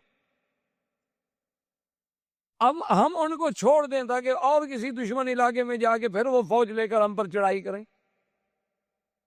اسلام نے تو اس سے بڑا حل کیا ہو سکتا ہے کہ ان کے اموال جو ہیں مجاہدین میں تقسیم کر دیے جائیں، اور ان کی لڑکیاں جو ہیں وہ بھی بانیاں بن جائیں، اور لڑکے جو ہیں وہ عبد بن جائیں، اور ساتھ پھر اسلام نے ہر بات میں ان کو آزاد کرنے کی ترغیب دی تاکہ وہ لوگ آزاد ہوں، اور اگر اسلام کے قریب رہتے رہتے مسلمان ہو جائے تو اور اچھی بات، تاکہ وہ کسی کی حفاظت پہ آئیں، کسی کی جائے پناہ میں۔ اسلام نے اگر جزیہ رکھا ہے تو اس جزیے کے لیے ذمہ داری ہے اسلام کی کہ ان کی حفاظت کرے گا، ان کا پہرا دے گا، ان پر دشمن حملہ کرے تو یہ ان کی طرف سے لڑیں گے۔ اسی لیے ایسے واقعات موجود ہیں تاریخ اسلام میں کہ جب بعض لوگ ایسے حالات ہو گئے، انہوں نے باقاعدہ کافروں کو پیغام بھیجا کہ اب ہم کمزور ہو چکے ہیں، ہمارے پاس اتنی لشکر نہیں ہے کہ ہم آپ کی حفاظت کر سکیں، لہذا جزیہ بند کر دو۔ جب ہم حفاظت نہیں کر سکتے تو ہم ٹیکس کیوں لیں آپ سے؟ تو حضور پاک صلی اللہ علیہ وسلم نے فرمایا کہ 3 شرطیں ہیں، اسلام یا جزیہ و اما السیف۔ اگر یہ دونوں تمہیں قبول نہیں ہے تو پھر میدان میں مقابلہ ہوگا تلوار کے ساتھ، پھر فتح شکست اللہ کے ہاتھ۔ انہوں نے کہا، کافروں نے، یہودیوں نے، انہوں نے کہا کہ جی ٹھیک ہے، آپ کی باتیں ہمیں پہنچ گئی ہیں، ہمیں بھی ٹائم دے، ہم غور کریں۔ ہم غور کرنے کے بعد جو حقیقت ہوگی، جو بات درست ہوگی، اس کے بارے میں ہم آپ کو مطلع کریں۔ وہ واپس آ گئے۔ خدا کی شان یہ ہے کہ بھی مسلمان تو اب وہ قاصد تھے، واپس آ گئے مطمئن ہو کر کے بھی آخر جواب دیں گے نا، اس کے بعد جنگ ہوگی۔ لیکن یہودی چونکہ غدار و مکار قوم تھی، ابھی وہ حضرات واپس اپنے خیمے میں پہنچے اور انہوں نے جناب قلعے سے نکل کے مسلمانوں پہ حملہ کر لیا۔ اب مسلمان تو اس حملے کے لیے تیار ہی نہیں تھے، وہ تو بڑے آرام سے بیٹھے ہوئے تھے۔ اس حملے کا اتنا اثر ہوا کہ مسلمانوں کے پاؤں اکھڑ گئے، لیکن اللہ نے مہربانی کی کہ مسلمان بیدار ہوئے، مسلمان تیار ہوئے، پھر مقابلے پہ ڈٹ گئے، اور آخر یہ ہوا کہ جب شام کا وقت آیا تو یہودی جو تھے وہ اپنے لشکر کے ساتھ واپس قلعے میں چلے گئے اور قلعے میں داخل ہو کر قلعہ بند کر دیا۔ لیکن سب سے پہلا غدر جو تھا ان کا سامنے آ گیا کہ بھئی ہم نے وفد بھیجا ہے، آپ شرائط قبول کرتے ہیں یا انکار کرتے ہیں؟ اس کے بعد باقاعدہ اعلان جنگ ہوتا۔ محمود ابن مسلمہ ایک صحابی تھے، وہ اسی اثنا میں لڑتے اور رات ہو گئی، اندھیرا ہو گیا، تو وہ یہودیوں کے ایک قلعے کی دیوار کے نیچے جا کے تھک کے بیٹھ، کہا تھوڑا سانس لے لوں اور پھر چلا جاؤ۔ ان یہودیوں کو جو پتہ چلا تو ان کا ایک بہت بڑا ماہر جنگجو آدمی تھا جس کا نام مرحب تھا، یاسر مرحب، یہ بڑے ان کے مشہور لوگ تھے۔ وہ مرحب باہر نکلا اور اس نے آ کے تلوار سے حملہ کیا، اور محمود ابن مسلمہ جو تھے وہ بیچارے اتنی تلوار لگی زخمی ہو گئے، اور زخمی حالت میں بیچارے وہاں سے بھاگے، لیکن اپنے خیمے اپنے کیمپ تک پہنچتے شہید، اور یہ سب سے پہلے شہید ہوئے جنگ خیبر۔ اسی اثنا میں بنو غطفان، وہ جن کے بارے میں آپ پہلے پڑھ چکے ہیں، جن کے سردار کے بارے میں حضور نے فرمایا تھا الاحمق المطاع، یہ ہے تو احمق لیکن ہے ایسا بے وقوف کہ اس کی لوگ مانتے ہیں۔ بہرحال وہ اپنا لشکر لے کے نکلا کہ میں یہودیوں کو مدد کو پہنچوں، کیونکہ یہودی ہمارے حلیف ہیں۔ حضور صلی اللہ علیہ وسلم نے اپنا وفد بھیجا، آدمی بھیجا کہ بھی تم عقل کرو، تمہارے ساتھ تو ہماری لڑائی نہیں ہو رہی، ہم تو خیبر کے یہودیوں پر لڑائی کر رہے ہیں، اور تم بنو غطفان کہاں یہاں سے ہم سے بھی زیادہ دور ہو مدینہ منورہ سے، تم کیوں خام خواہ لشکر لے کے آ رہے ہو؟ عقل کرو۔ اچھا چلو ایسا کرو کہ تمہارے ساتھ ہم فیصلہ کرتے ہیں کہ آدھا پھل جو ہے، اللہ نے اگر خیبر ہمیں فتح کر دیا تو سال میں جو پھل ہوگا آدھا تمہارا آدھا مسلمانوں کا، لیکن تم اپنا لشکر لے کے واپس جاؤ۔ اس نے کہا جی عجیب بات ہے، خیبر فتح نہیں ہوا اور آدھا پھل آپ مجھے دے رہے ہیں، میں کیسے مان لوں؟ انہوں نے کہا اچھا بھی اگر خیبر فتح ہو گیا، آخر معاہدے میں تو رسک لینی پڑتی ہے نا، ہم تمہیں پورا خیبر کا 1 سال کا پورا پھل دے۔ انہوں نے کہا کہ نہیں جی میرے تو یہود حلیف ہے، میں تو ان کی مدد ہے نہیں، میں نہیں رکتا۔ حضور کو اطلاع ملی کہ وہ ظالم نہیں رکتا، اور اس کے پاس بڑا جنگجو لشکر تھا، 4000 لڑاکا۔ ابھی وہ راستے میں تھے اور ان کا یہ احمق المتا جو سردار تھا عیینہ ابن، یہ تو خیر اپنے گھوڑے پہ جلدی سے پہنچ گیا، خیبر میں داخل ہو گیا اور یہودیوں کے سرداروں کے پاس پہنچ گیا۔ لشکر تو بہرحال وہ قافلے کی رفتار تھا۔ اب جناب رات کو سوئے ہوئے ہیں کہ ایک آواز دینے والے نے آواز دی، صرخ صارخ، ایک آواز دینے والے نے بڑے زور سے آواز دی، یا بنو غطفان اولادکم ونساؤکم، بنو غطفان تم اپنے بیوی بچوں کا فکر کرو، کہاں لڑنے کے لیے جا رہے ہو، بیوی بچے کہاں چھوڑ کے جا رہے ہو، بتائے وہ کیا ہو گیا۔ اب وہ آواز پورے اس مسکر میں گونجی، وہ اٹھا، تم نے سنی، اس نے کہا اسے بندہ ڈھونڈو، گھوڑے دوڑاؤ، ادھر جاؤ ادھر جاؤ، کوئی آدمی نہیں ملتا۔ انہوں نے کہا معلوم یہ ہوتا ہے کہ ہم تو ادھر آ گئے نا، اور مدینہ منورہ سے حضور سارے مسلمانوں کو تو لے کے آئے نہیں، 1400 آدمی لائے ہیں صرف، باقی 2-3 ہزار آدمی تو وہاں موجود ہے، ان نے ہمارے بچوں کو حملہ کر، ہم تو برباد ہو گئے، مارے گئے۔ انہوں نے لشکر واپس کیا اور ایک آدمی بھیج دیا اپنے سردار کے پاس کہ بھی ہمارے گھروں پہ حملہ ہو گیا ہے، ہم اپنا لشکر لے کے واپس جا۔ وہ لشکر لے کے واپس چلا گیا اور یہ یہاں بیٹھا یہودیوں کے ساتھ معاہدے کر رہا ہے کہ میرا لشکر آ رہا ہے، میرا لشکر آ رہا ہے، میرا لشکر آ رہا ہے۔ اسی اثنا میں اطلاع ملی کہ تمہارے تو اپنے قبیلے پہ حملہ ہو گیا، یہ بھی بھاگا پھر واپس۔ یہودی نے کہا کہ جاؤ تم پہلے اپنی خبر تو لو۔ اسی اثنا میں 2 دن کے بعد مرحب نکلا قلعے سے اور مبارزت کی دعوت دی کہ میں یبارزنی، کون ہے جو میرے مقابلے پہ؟ حضرت علی رضی اللہ کا۔ لیکن محمد ابن مسلمہ، وہ جو محمود ابن مسلمہ تھے نا، ان کے بھائی تھے دوسرے محمد، ایک تو محمود تھے اور ایک دوسرے تھے محمد ابن مسلمہ، وہ دوڑتے ہوئے آئے اور انہوں نے کہا علی مہربانی کرو تم اس کے مقابلے پہ نہ جاؤ، ھذا الرجل الذی قتل اخی، یہ وہی بدبخت ہے جس نے میرے بھائی کو مارا ہے، تو اس کے مقابلے کا مجھے حق۔ حضرت نے فرمایا مجھے تو کوئی اعتراض نہیں، بات تو یہ ہے کہ کافر ہے، ہم نے مقابلہ کرنا ہے، اس نے دعوت مبارزت دی، میں نے قبول کر لی۔ انہوں نے کہا نہیں مہربانی کریں آپ ذرا پیچھے۔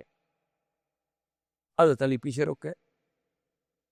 تاریخ میں یہ بات بڑی مشہور کر دی گئی ہے کہ مرحب کو قتل کرنے والے جو تھے حضرت علی تھے، حالانکہ یہ بات حقیقت نہیں، یہ روافظ کی ایک کہانی بنی ہوئی ہے، چونکہ مرحب ایک بہت بڑا معروف ان کا بہادر تھا، 80 سال اس کی عمر تھی اور بڑا قوت و طاقت والا آدمی تھا، یعنی اللہ معاف فرمائے اس کی تاریخوں میں عجیب عجیب واقعات آتے ہیں کہ کبھی غصے میں آ کر اگر وہ تلوار مارتا تو درخت جو تھے نا، ان کا درختوں کا تنا جو ہے، تنے سے تلوار نکل جاتی تھی،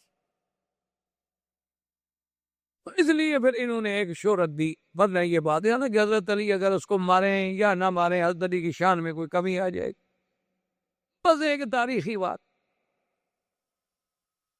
تو محمد ابن مسلمہ نے جب مقابلہ کیا تو صحابہ کہتے ہیں واللہ ما رأینا، خدا کی قسم ہم نے بھائی ایسی جنگ نہیں دیکھی کہ 2 گھنٹے متواتر ہو گئے اور برابر کی تلواریں چل رہی ہیں، اور حتیٰ کہ لڑتے لڑتے لڑتے گھوڑوں سے اتر آئے، ایک درخت کے قریب آئے، درخت کی ساری ٹہنیاں اڑ گئی، ٹنڈ منڈ ہو گیا درخت، کبھی وہ ادھر کبھی وہ ادھر کبھی وہ ادھر، ایک دوسرے پہ اتنے تیزی سے حملے کر رہے ہیں۔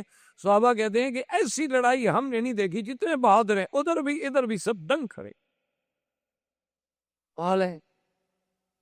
اور محمد ابن مسلمہ ایک نوجوان آدمی ہے اور وہ اتنا پرانا تجربے کار ہے، لیکن برابر کی تلوار ٹکرا رہی ہے، اور آخر اللہ پاک نے مہربانی یہ کی کہ محمد ابن مسلمہ کو خدا نے موقع دیا، انہوں نے تلوار ماری تو اس کی ایک ٹانگ کٹ گئی۔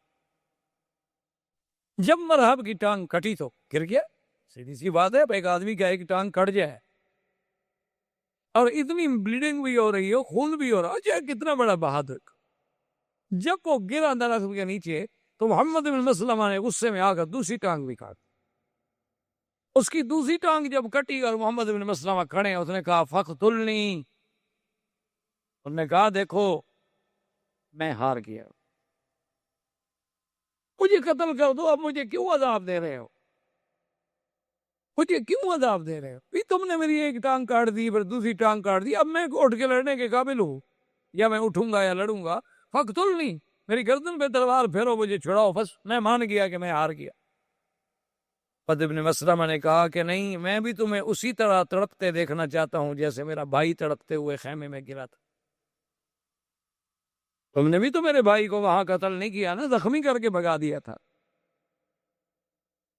تو اسی اسنا میں چونکہ حضرت علی رضی اللہ تعالیٰ عنہ بھی پاس کھڑے تھے، انہوں نے کہا محمد ابن مسلمہ دشمن ہے، مر گیا ہے، اب مردے سے کیا مقابلہ ہے؟ تو حضرت علی نے بڑھ کے گردن کاٹ۔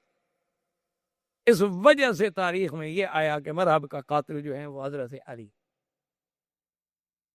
ان کے مقابلے میں پھر ایک بہت بڑا جو ان کا جنگجو تھا یاسر، وہ نکلا، یہ مرحب کا بھائی تھا۔ وہ جب میدان میں نکلا تو اس نے کہا بھائی یہ بارز نہیں، میرا مقابلہ کون کرے گا؟ تو حضرت زبیر، بی بی صفیہ دوڑی، زبیر بیٹے تھے ان، اور بی بی صفیہ جو ہے وہ عمت رسول اللہ ہیں۔ انہوں نے کہا حضور مہربانی کریں، یا رسول اللہ، یا رسول اللہ مہربانی کریں، میرے بیٹے کو اس ظالم کے مقابلے میں نہ جانے دیں، وہ تو بہت بڑا یعنی خیبر کا مانا ہوا شاہ سوار ہے، اور میرا بیٹا جو ہے زبیر وہ تو نہ تجربے کار ہے، جوان آدمی ہے، وہ تو ابھی تلوار پکڑنی سیکھ رہا ہے، مہربانی کریں اس کو روک دیں، میرا بیٹا مارا جائے گا۔ آپ نے فرمایا یا صفیۃ بل یقتلہ ابنک زبیر، آپ نے فرمایا کیوں گھبراتی ہو، تمہارا بیٹا اس کو مارے گا، مت گھبرا۔ اب جناب جنگ ہوئی، صحابہ کہتے ہیں ہم حیران ہو گئے کہ زبیر نہ تجربے کار ہے، نیا آدمی ہے، اور یاسر اتنا تجربے کار ہے، لیکن اس بے جگری سے زبیر لڑا، اور نتیجہ یہ نکلا کہ زبیر نے پاک یاسر قتل ہو گیا۔ وفرح المسلمون، کہا اللہ اکبر اللہ اکبر، کہ ان کے دو سردار مارے گئے۔ یہودی نے کہا بھی قلعے بند کر دو، بس اب ہم اس طرح نہیں لڑتے مسلمانوں کے ساتھ، جو بھی ہمارا بندہ جاتا ہے ان کا ایک نوجوان آگے مار دیتا ہے، اور اگر اسی طرح ہمارے 5-10 آدمی اور مارے گئے تو پھر تو پورے یہودیوں میں بات پھیل جائے گی کہ یہودی مر گئے، یہودی مر گئے، ہم تو شکست کھا جائیں گے، لہذا واپس قلعے میں آ جاؤ، ہم نہیں لڑتے۔ اس کے بعد مقابلہ ہوتا رہا ہوتا رہا ہوتا رہا، اللہ تبارک و تعالیٰ نے آخر میں مہربانی کی، صحابہ نے حملہ کیا، تو وہ جو سب سے پہلا ان کا حصن عامر تھا، اللہ نے اللہ کی رحمت سے مسلمان اس میں داخل، فتح ہو گیا، اور یہود جو تھے اس سے نکل کر حصن سعد کے تو جو فرار ہو گئے، جو بھائی وہاں کچھ نہ کچھ سامان جو تھا وہ بھی مسلمان۔ حضور صلی اللہ علیہ وسلم اس سامان کو بیٹھے ہوئے تقسیم کر رہے ہیں کہ جاء اعرابی، ایک بدو آئے، اس نے صحابہ سے پوچھا این محمد، محمد مصطفیٰ کہاں؟ صحابہ نے بتایا کہ حضور صلی اللہ علیہ وسلم فلاں جگہ بیٹھے، تو وہ آیا اور سلام کیا اور کہا کہ یا رسول اللہ میں اعرابی ہوں، جاہل بدو۔ حضور نے فرمایا کیا چاہتے ہو؟ اس نے کہا حضور کچھ نہیں چاہتا، اشہد اللہ الہ الا اللہ، میں مسلمان ہونے آیا، مجھے مسلمان کریں، کلمہ پڑھائیں بس۔ حضور پاک نے کلمہ پڑھایا، اس نے کلمہ شہادت پڑھا، فرح المسلمون، مسلمانوں کو بڑی خوشی ہوئی کہ چلو اللہ کا شکر ہے، ایک آدمی آج اس حالات میں کہ جب ہم کوئی جنگ بھی نہیں جیتے ہوئے لیکن اب بھی لوگ اسلام کی سچائی کو قبول کرتے ہوئے مسلمان ہو رہے ہیں۔ تو حضور نے فرمایا صحابہ سے کہ بھی اگر تمہیں اعتراض نہ ہو تو یہ جو کچھ قلعے سے ہمیں تھوڑا بہت سامان ملا ہے، اس میں سے اس غریب کو بھی تھوڑا سا حصہ دے دیں، غریب ہے، عربی ہے، بدو ہے بیچارہ۔ انہوں نے کہا حضور ہمیں اعتراض نہیں ہے۔ حضور نے فرمایا اچھا اس کو سامان دے دو، وہ کھڑا ہو گیا رہا، اس نے کہا واللہ ما جئت لہذا، انہوں نے کہا حضور پاک میں اس کے لیے نہیں آیا تھا کہ مجھے مال غنیمت مل جائے گا، مجھے کچھ سامان مل جائے گا، میں تو اس لیے آیا ہوں اقتل فی سبیل اللہ فی نہری ھذا، میں تو اس لیے آیا ہوں کہ اللہ کے راستے میں یہ میری جگہ کٹے اور میں شہید ہو جاؤں، میں تو شہادت کی موت کے لیے آیا ہوں۔ حضور نے فرمایا ان صدقت صدق اللہ، اگر تم سچے ہو تو اللہ پر تمہیں سچا لگ۔ اب دوسرے دن جب جنگ شروع ہوئی تو مقابلے پہ کھڑے ہیں، ٹھیک وہاں سے یہودیوں نے تیر مارا اور عین اسی جگہ اس کو تیر لگا جہاں انگلی رکھی اور شہید ہوا۔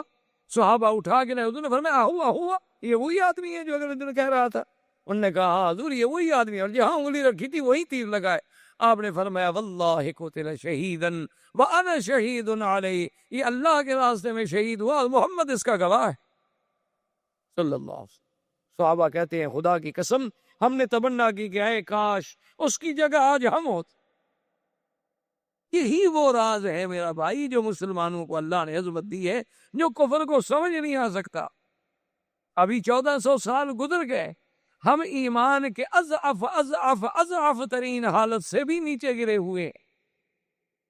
یعنی ہمارے اندر نہ وہ ایمان ہے، نہ وہ اسلام ہے، نہ صداقت ہے، نہ دیانت ہے، نہ امانت ہے، صرف نام کے مسلمان ہیں۔ لیکن آج بھی اگر آپ دیکھیں، اخبارات کھول کے دیکھیں کہ لاکھوں کا لشکر ہے، منظم ہے، قوت ہے، طاقت ہے، ایئر فورس ہے، مقابلے میں کون ہے؟ نہیں مجاہدی کتنے؟ 400 500 600 800 کتنے ہوں؟ کشمیر میں دیکھ کیا ہو؟ یعنی آپ دیکھیں 7 لاکھ فوج آپ کیا سمجھتے؟ یعنی 7 لاکھ آدمی کو اگر ایسے آپ خیمے لگا کے بھی بٹھانا چاہیں تو یہاں سے لے کر حرم تک تو صرف خیمے لگ جائیں گے، دیکھتے نہیں آپ عرفات میں بنا میں 7 لاکھ فوج، اور مقابلے پہ کون ہے؟ نہت تھے، کمزور، بے در بے گھر، ڈرے ہوئے مسلمان، جن کی عزتیں عصمتیں خطرے میں ہیں، جان مال عزت خطرے میں ہے۔ مدد کرنے والے کون ہیں؟ مجاہدین۔ اچھا وہ مجاہدین بھی کون ہیں؟ کوئی کسی ملک سے، کوئی کسی ملک سے، کوئی کسی ملک سے۔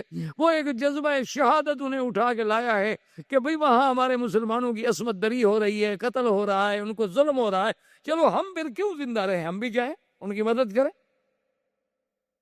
اور وہاں جناب یہ عالم ہے، باقاعدہ حقائق ہیں، یہ محض یہ بات نہیں، تاریخی حقائق ہیں کہ ان کی فوج کے بعض آفیسر جو ہیں وہ نفسیاتی طور پہ پاگل ہو گئے اور انہوں نے اپنے افسروں پہ گولیاں چلا دی۔ اچھا اور مجاہدین پڑے، آپ حیران ہوں گے، مجھے ایک بڑے ذمہ دار آدمی نے بتلایا کہ کچھ مجاہدین جو تھے وہ مارے گئے، شہید ہو۔ اچھا اب جب شہید ہو جائیں اور سامنے آپ اندازہ کریں فوج ہوں باقاعدہ، یعنی بریگیڈ پڑے ہوں فوج کے، تو اب اس مجاہد کی لاش اٹھانا کوئی آسان بات تو نہیں ہوتی۔ میں ایک تو بیچارہ شہید ہو گیا، کون لاش اٹھائے، کون قبر بنائے، کون جنازہ پڑھے، کون دفن کرے؟ تو انہوں نے کہا کہ ہم نے اپنے اس ساتھی کو جہاں وہاں نیچے کوئی چھوٹی موٹی سی غار نظر آئی، نہ تو اس کی لاش کو اس غار میں ڈال کے اوپر ایسے کو پتھر وتھر ڈال دیا۔ ہم نے کہا جب اللہ موقع دے گا تو پھر کہیں سے لاش نکال کے بیچارے کو دفن کریں گے۔ تو کہتے ہیں جناب کہ ہم نے تقریباً 1 سال کے بعد اپنے ان 2 ساتھیوں کی ہمیں موقع ملا، اور جا کے جب ہم نے لاشیں نکالیں تو کہنے لگے مکی صاحب ہم حرم میں بیٹھے ہیں، خدا کی قسم ہے ان کے بالوں میں جو تیل لگا تھا نا وہ بھی ابھی تازہ تھا، معلوم ہوتا تھا کہ ابھی ابھی لیٹ گئے ہیں، سو گئے ہیں، ان کو نیند آ گئی۔ اور اسی طرح بدن نرم ہے، نہ بدبو ہے، نہ کوئی تکلیف ہے، چہروں پہ مسکراہٹ ہے۔ جیسے اللہ کہتا ہے کہ شہید کو مردہ نہ کہو، اللہ نمونہ دکھلاتے ہیں کہ دیکھ لو۔ میں کہا جی ہم لے گئے اور پھر جا کر ہم نے باقاعدہ دفن کیا۔ تو میرے کہنے کا مقصد یہ تھا کہ یہ وہ جو جذبہ ہے، یہ جو مسلمان کے پاس، اسی لیے آپ دیکھ لیں کہ ورلڈ سپر پاور ہیں، بڑی بڑی قوتیں ہیں، بڑی بڑی طاقتیں ہیں، خلاؤں کو مسخر کر لیا ہے۔ وہ جب جانتے ہیں کہ مسلمانوں کے پاس کچھ نہیں ہے، کمزور ہیں، سب کچھ ہے، کیا وجہ ہے کہ ساری قوتیں اسی مسلمان کے خلاف لڑنے مرنے پر تیار کھڑی ہیں؟ اور بھئی وہ تو کچھ بھی نہیں، وہ تو کمزور ہے، وہ تو بھائی ان کے پاس ٹیکنالوجی نہیں ہے، وہ جاہل ہیں، ان کے پاس 35% آدمی پڑے ہوئے نہیں ہیں، ان کا ہر بندہ جو ہے جناب بالکل فقر و فاقہ کا شکار ہے، اور ہر بندہ جو ہے وہ بکا ہوا ہے، قرضے میں جکڑا ہوا ہے۔ انہوں نے گویا ہمیں IMF نے، ورلڈ بینک نے خریدا ہوا ہے، لیکن ان کو نیند کیوں نہیں آتی رات کو مسلمان کے لفظ سے؟ کیا بات؟ ان کو اعتراف کرنا پڑا کہ کمیونزم جب ختم ہوا، نے کہا کمیونزم کوئی خطرہ نہیں تھا، اصل خطرہ اسلام۔ یہود و نصارہ آپس میں اتنے دشمن ہیں کہ ایک حضرت عیسیٰ کو خدا سمجھتا ہے، یہودی عیسیٰ علیہ السلام کو نعوذ باللہ ولد الزنا سمجھتا ہے، یعنی ان کے عقیدے کا فرق دیکھو، لیکن مسلمانوں کے خلاف کٹھے ہیں،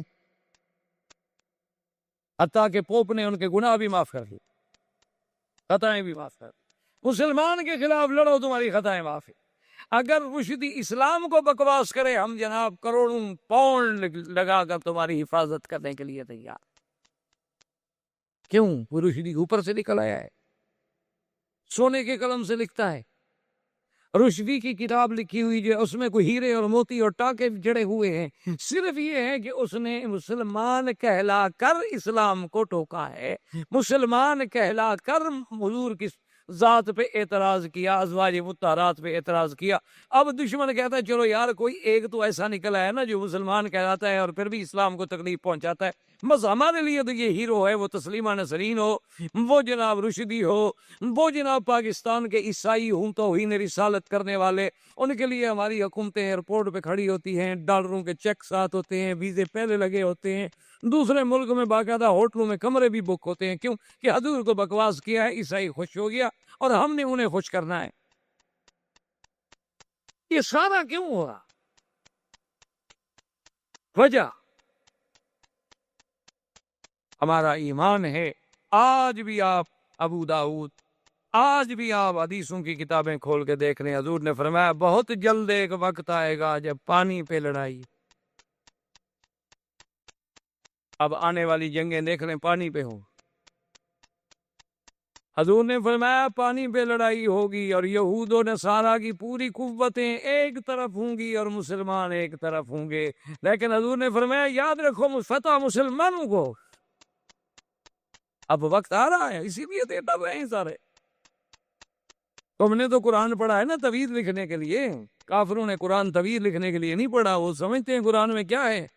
انہوں نے تو ایٹم قرآن سے سیکھا ہے کہ یہ کون سے پرندے تھے، ارسل علیہم طیرا ابابیل ترمیہم بحجارۃ من سجیل فجعلہم کعصف معقول۔ ایک چونچ میں پتھر لایا، ہاتھی پہ ڈالا اور ہاتھی سے نکل کے زمین میں دس گیا۔ انہوں نے کہا وہ کون سا ذرہ تھا، وہ ایٹم کے ذرے پہ پہنچے۔ اصل بتلانے والا تو قرآن تھا، اور تم نے تو قرآن شریف پر عقیدہ یہی رکھا ہوا ہے جب مر جائے تو ایک مولوی کو بلا لو، میت کے اوپر پھرا لو اور پرانے کپڑے مولوی کو دے دو، اور اس کے بعد مردہ بخشا گیا۔ ساری زندگی اس نے قرآن نہیں پڑھا، اب پھرانے سے بخشا گیا۔ انا للہ و انا الیہ۔ یہ ہے وہ جذبہ شہادت کے۔ عربی کہتا ہے کہ یا رسول اللہ میں مال لینے کے لیے نہیں آیا، میں تو اس لیے آیا ہوں کہ اللہ کے راستے میں شہید ہوں اور مجھے یہاں تیر لگے یہاں۔ یہ وہ جذبہ تھا کہ صحابی دوڑتا جا رہا ہے۔ ایک صحابی نے کہا بھی ایسا چلوں، نے کہا کیا ایسا چلوں؟ انی لاجد ریح الجنت من قبل احد، مجھے تو جنت کی خوشبوئیں آ رہی۔ یہ تھا وہ جذبہ۔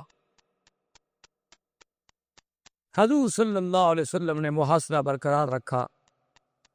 آخر ایک رات حضور نے اعلان کیا لأوتین الرایۃ غدا رجلا یحب اللہ ورسولہ ویحبہ اللہ ورسولہ، کل میں ایک ایسے آدمی کو جھنڈا دوں گا جو اللہ کے رسول کو محبوب رکھتا ہے اور اللہ کا رسول اس کو محبوب رکھتے ہیں۔ اللہ کے رسول کو تو سب محبوب رکھتے ہیں، بڑی شان تو یہ ہے کہ جس کو اللہ محبوب رکھے۔ صحابہ کہتے ہیں ہمیں ساری رات نیند نہیں آئی، پتہ نہیں وہ جھنڈا کس خوش قسمت کو ملتا ہے۔ صبح کی نماز کے بعد حضور نے فرمایا این علی، علی کہاں ہے؟ نے کہا حضور فی عینیہ رمد، اس کی تو آنکھوں میں تکلیف ہے، وہ تو خیمے میں نماز پڑھ رہے ہیں، وہ چل نہیں سکتے۔ فرمایا فأت علی، علی کو لے آؤ۔ حضرت علی رضی اللہ تعالیٰ عنہ فرماتے ہیں اب حضور کا حکم تھا، میں انکار تو نہیں کر سکتا تھا۔ دو آدمیوں کے کندھے پہ میں نے ہاتھ رکھے، مجھے زمین نظر نہیں آتی تھی، میری آنکھوں میں اتنی تکلیف تھی میں دیکھ نہیں سکتا تھا نیچے۔ حضور کے سامنے آیا، آپ نے فرمایا علی، میں کہا حاضر یا رسول اللہ، کہا میں نے فیصلہ کیا ہے کہ یہ قلعہ جو ہے سعد فتح نہیں ہو رہا، اس کا جھنڈا تم پکڑ۔ انہوں نے کہا حضور میری تو جان بھی حاضر ہے، میں تو دیکھ نہیں سکتا حضور۔ آپ کے سامنے بیٹھا ہوں، آپ دیکھ رہے ہیں. اور میں ادھر یا علی، قریب ہو جاؤ. حضور نے اپنا لعاب دار نکالا، اپنے ہاتھوں پہ رکھا، اور اس کے بعد حضرت علی کی آنکھوں پہ یوں پھیرا. حضرت علی رضی اللہ تعالیٰ عنہ فرماتے ہیں کہ بس وہ ہاتھ اٹھانے کی دیر تھی، اللہ کا انی ما اصبت شیئا، خدا کی قسم مجھے کبھی تکلیف ہوئی ہی نہیں تھی. حضور صلی اللہ علیہ وسلم کے ہاتھ لگنے سے. تو حضرت علی رضی اللہ تعالیٰ عنہ فرماتے ہیں ایسے ہو گیا کہ میں نے سمجھا کہ مجھے کبھی تکلیف ہوئی نہیں آنکھوں میں. حضرت علی نے جھنڈا ہاتھ میں لیا، اللہ نے مہربانی کی کہ قلعہ سعد جو تھا وہ بھی فتح. اب یہودی بھاگے اور قلعہ طلعت الزبیر جو تھا وہ پہاڑ کے، اور وہ قلعہ اتنا محفوظ تھا کہ اس تک پہنچنا، اس کو توڑنا، فتح کرنا بہت مشکل تھا. لیکن قلعہ سعد جب فتح ہوا تو اس میں منجنیق، دبابات، یہ چیزیں جو تھیں، حضور میں یہ کیا ہے؟ تو جو یہودی قید ہوئے انہوں نے کہا حضور یہ منجنیق ہے، جب قلعہ توڑا جاتا ہے تو ان کو دور لگا کے اس کے ذریعے پتھر پھینکے جاتے ہیں تاکہ وہ دیوار ٹوٹ جائے. تو اور یہ دبابات ہیں کہ اس کا آگے جو ہے وہ چمڑا لگا ہوتا ہے، اور باقاعدہ اس کے اندر جو ہے آدمی ہوتے ہیں، اور یہ سیڑھی کی طرح اونچا بھی ہو سکتا ہے تاکہ اگر دشمن تیر مارے تو وہ رک جاتے ہیں، وہ بندے تو اندر بیٹھے ہوئے ہیں. جب دیوار کے قریب پہنچ جاتے ہیں تو اس کو اونچا کر دیتے ہیں، پھر یہ سیڑھی کا کام دیتا ہے کہ آدمی کی لگی دیوار پہ چڑھ جاتے ہیں. تو حضور نے فرمایا یہاں قلعے تو تمہارے ہیں، یہ تم لوگ کیوں بنا رہے تھے؟ ہتھیار اتنے بنے ہوئے ہیں، دبابات اور منجنیق. انہوں نے کہا جی یہ تو مدینے پہ چڑھائی کا انتظام ہو رہا تھا. اچھا ٹھیک. اب جب قلعۃ الزبیر پر جا کے مسلمانوں نے محاصرہ کیا، خدا کی شان دیکھیں، ایک آدمی اس کا نام تھا غزال، یہودی، وہ آ گئی چوری چپکے سے. اس نے کہا مجھے بتاؤ حضور کہاں ہیں؟ صحابہ نے بتایا. وہ آ گیا، اس نے کہا یا محمد صلی اللہ علیہ وسلم، اگر آپ سمجھتے ہیں نا کہ قلعہ الزبیر جو ہے یہ فتح ہو جائے گا، یہ نہیں ہو، یہ قلعہ فتح نہیں ہو سکتا، پہاڑ پہ. حضور نے فرمایا تخوفنی، تم مجھے ڈرانا چاہتے ہو؟ ان اللہ وعدنی، میرے ساتھ تو اللہ کا وعدہ ہے کہ خیبر فتح ہوگا، تم کیسے مجھے ڈراتے ہو؟ اس نے کہا حضور میں ڈراتا نہیں ہوں، لیکن یہ قلعہ فتح نہیں کر سکتے، یہ پہاڑ پہ ہے، منجنیق کا پتھر بھی نہیں پہنچ سکتا، اور آپ اس کے قریب نہیں جا سکتے، وہ اوپر بیٹھے ہیں آپ نیچے بیٹھے ہیں، یہ فتح نہیں ہو سکتا. ایک طریقہ ہے فتح ہونے کا، لیکن ایک شرط ہے، اگر آپ شرط پوری کریں تو قلعہ میں آپ کو فتح کروا دیتا ہوں. حضور نے فرمایا بتلاؤ کیا شرط ہے؟ انہوں نے کہا حضور مجھے امان دے، مجھے، میرے بچوں کو، میرے اہل کو، میرے مال کو، کہ مجھے کچھ نہیں کہا جائے گا. حضور نے فرمایا کا امان. اس نے کہا جی اصل میں اندر سے ایک سرنگ ہے، فلاں جگہ پہ چشمہ ہے، یہ رات کو اس سرنگ کے ذریعے جا کے پورے قلعے کا پانی لے آتے ہیں. آپ اگر اس پانی پہ 4 آدمی بٹھا دیں، پانی بند کر دیں، 2 دن کے بعد قلعہ ختم ہو جائے گا. پانی اندر ہے نہیں ان کے پاس، پانی تو وہاں سے آ رہا. اگر پانی بند ہو جائے تو کتنے دن لڑیں گے آپ کے ساتھ؟ حضور نے فرمایا اس کا اعتبار نہیں، یہودی ہے، مکار ہے، آدمی بھیجو اس کے ساتھ جا کے دکھائے ہمیں کہاں چشمے ہیں اور کہاں سرنگ ہے. وہ آدمیوں کو لے گیا، صحابہ کو جا کے دکھایا، باقی سرنگ بھی تھی، چشمے بھی تھے، اندر دروازے لگے ہوئے تھے. تو حضور نے وہاں ہراسہ بٹھا دیا. اب جب ان کا پانی بند ہوا تو ان کا دماغ خراب ہو گیا، اب کتنے دن ہم لڑ سکتے ہیں؟ اللہ نے مہربانی کی، قلعۃ الزبیر بھی فتح ہو. اب وہ اس سے آخری دوسرے حصے کے قلعۃ النزار میں آ گئے، اور تمام یہودیوں کے بیوی بچے اہل عیال سب قلعۃ النزار میں تھے. مسلمانوں نے اس کا محاصرہ کیا، اللہ نے مہربانی کی، وہ قلعہ بھی تھا. اور اسی قلعے میں صفیہ بنت حیی بن اخطب، وہ جو یہودیوں کا بڑا سردار تھا، اس کی بیٹی، اور زوجتا کنانت ابن ابی الحقیق، ان کا جو بادشاہ تھا یہودیوں کا خیبر میں، اس کی یہ بیوی، یہ بھی قیدیوں میں آئی. اور حضور پاک نے مال غنیمت میں جب قیدی تقسیم کیے تو یہ حضرت دہیہ کے حصے میں آ گئے. ایک صحابی دوڑتے ہوئے آئے، انہوں نے کہا یا رسول اللہ صفیہ بنت ملک وزوجۃ ملک. اس نے کہا حضور بی بی صفیہ جو ہے نا ایک بادشاہ کی بیٹی اور ایک بادشاہ کی بیوی، لن یصلح الا لک، مہربانی کریں آپ صحابی کسی کے حوالے نہ کریں، اس کو آپ اپنے لیے. چلو کم از کم ان کو یہ تو احساس ہونا کہ ایک بادشاہ کی بیوی تھی، بادشاہ کی بیٹی تھی، بادشاہ کے گھر تو گئی نا، لیکن یہ ان کے لیے بڑی موت کی بات ہوگی کہ بھئی آپ ایک صحابی کو دے دیں ان کی بیٹی۔ حضور نے فرمایا کہ بھئی اب وہ حصے میں دہیا کی آ گئی ہے، اب یہ تو دہیا کی مرضی ہے۔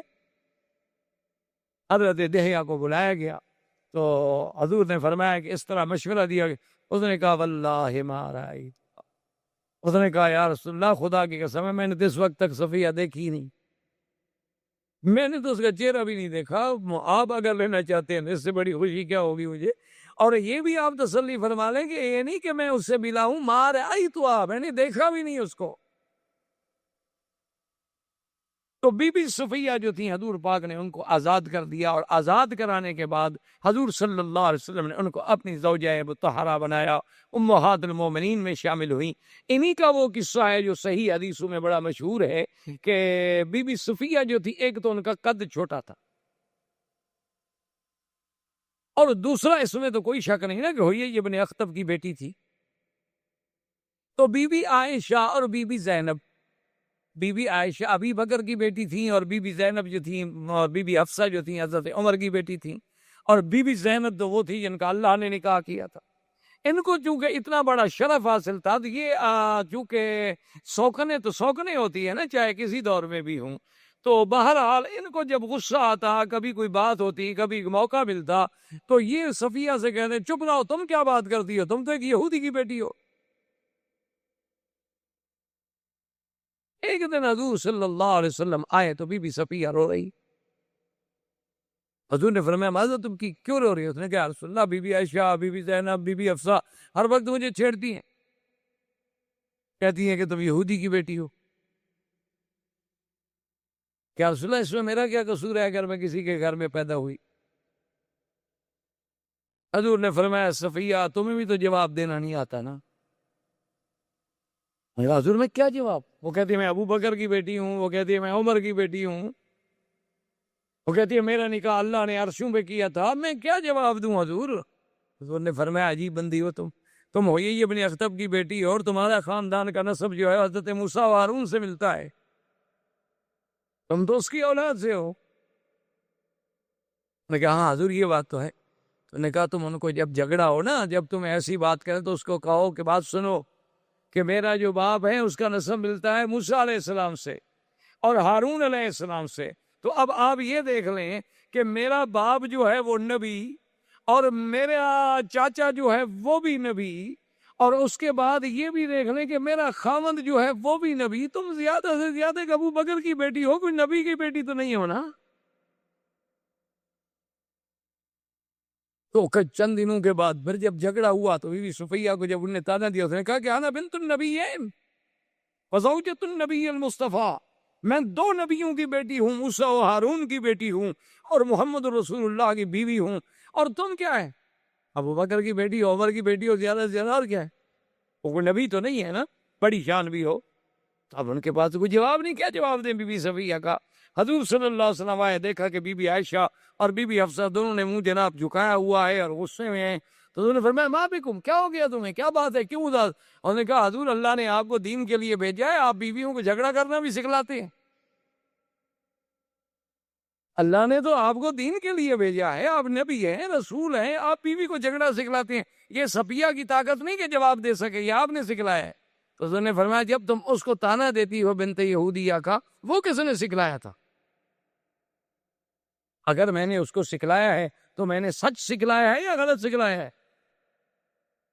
تو یہ وہ صفیہ تھی رضی اللہ تعالی عنہا جو حضور صلی اللہ علیہ وسلم کی بیوی بنی، اور خدا کی شان یہ ہے کہ ایک دن نے اس کہا کہ حضور میں ابھی کنت صغیرتن، میں ابھی چھوٹی سی تھی اور اسلام میرے دل میں داخل ہو چکا تھا۔ فرمایا وہ کیسے؟ اس نے کہا جب مدینے سے نکالے گئے ہمارے چاچا بھی اور ہوئی ابن اخطب بھی، میرا باپ بھی، اور سب ہم جلا وطن ہوئے اور خیبر کی طرف جا رہے تھے، راستے میں جب بیٹھے تھے تو بات چل نکلی، میں چھوٹی سی بچی تھی اور میں ساتھ خیمے کے بیٹھی ہوئی مٹی سے کھیل رہی تھی کہ میرے باپ سے چاچا پوچھنے لگے کہ یہی ایک بات تو بتاؤ، تم بڑا مطالعہ کرتے ہو تورات کا، جو ہونا تھا وہ تو ہوا، لیکن یہ بتاؤ کیا یہ محمد مصطفیٰ اللہ کا سچا نبی؟ اور نے کہا اللہ کا سچا نبی۔ احباب کرام، اس کے بعد اب آپ اس مبارک سلسلے کی CD نمبر 24 سمعت فرمائیں.